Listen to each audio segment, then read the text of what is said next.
When it comes to doing the exterior of your home or remodeling the exterior of your home, there is three type of people.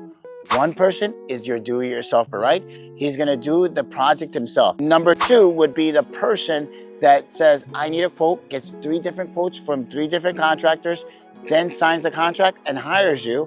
And then number three is a detailed client, the client that's very, very meticulous and detailed. We're gonna talk about him now. There are two detailed clients. The first detailed client is the guy that, as you're working and doing the project, he starts to nitpick and change this and change that. You know, can we add this? Can we do this? You know something, I am thinking, you know, I want shutters now. They're thinking about, you know, can this siding have some crown instead of just going with regular trim around the windows? And then there's the second client, which he is meticulous beforehand. So for me, I call him the planner. So the planner is the guy that will go through all the different changes and look at what he's going through, see maybe the hover or the 3D image, then make the changes to the colors of the windows, the grills, the shutters, the style of the siding. Maybe he wants shakes, maybe he wants slab, and you get it, right? So they'll plan through the whole thing so they can finally know what they really want, and then they execute, right? So out of the two, you have the detail guy that changes stuff during the process, and you have the detail guy that does all his changes before he signs the contract. Which do I prefer?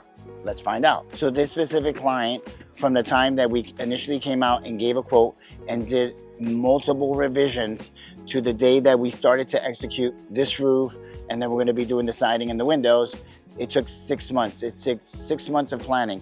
If you're the contractor that is constantly turning things around and I need this roof, I need to do the siding and going around, this is not your specific client, because you're always chasing and going around and trying to close jobs and do the next job quick. But they're in the real world now, and I'm gonna say the ChatGPT world now, and the Googlers of this time and era and generation, they are planners, and they will make sure that what they wanna get done or execute in their home, they can see it, they can open the doors and know how the doors will open, how the windows will close, if it's a crank out, if the windows is gonna extend itself out, right? All those different things before they say yes to signing. And remember, it took 6 months for them to actually sign. They wanted to make sure that they knew what they were gonna get. So in the contract revisions, there are words that you have to change, there are colors that you have to change, styles, hardware. So a lot of different changes. Why? Because the customer needs to feel assured that they're gonna get what they're paying for. And because what happens in contracts is, oh, it never said that in the contract. Oh, you never said that you wanted that. And then there's a confusion in between two parties, right? So we never want that in our company. But if you're that client, it's okay. Here's what I love about these clients, right? Because as soon as they make all their revisions and all their changes, I know that they're not gonna go back and make any changes because they already figured it out for themselves.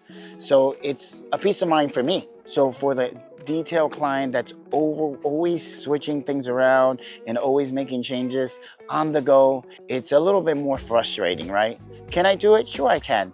But there's things that you can't change. Let's say you already installed some of the siding up there and you want to change the color, it's not going to happen, right? Unless you pay more money, right? You want to, let's say, add a door where there was not a door, but I already put siding there. We can do it, but now it can be harder now. Now we got to remove that siding, install the door, frame it out. So definitely I would go with the latter than the guy that's always on the go and changing things. So which one are you? Are you the first one or the second one? Or maybe you're a combination of both. You might like the chickens and waffles. Leave a comment below and tell me which one you are. I thank all the followers that are tuning in. It's roughly around 3,000 to 4,000 followers every single week that's just tuning in and trying to get to know. If you have a video idea that you want me to share or you need numbers, DM me make a comment and say, Junior, why don't you do a video on this? And I'll do a video on this as well. Keep watching.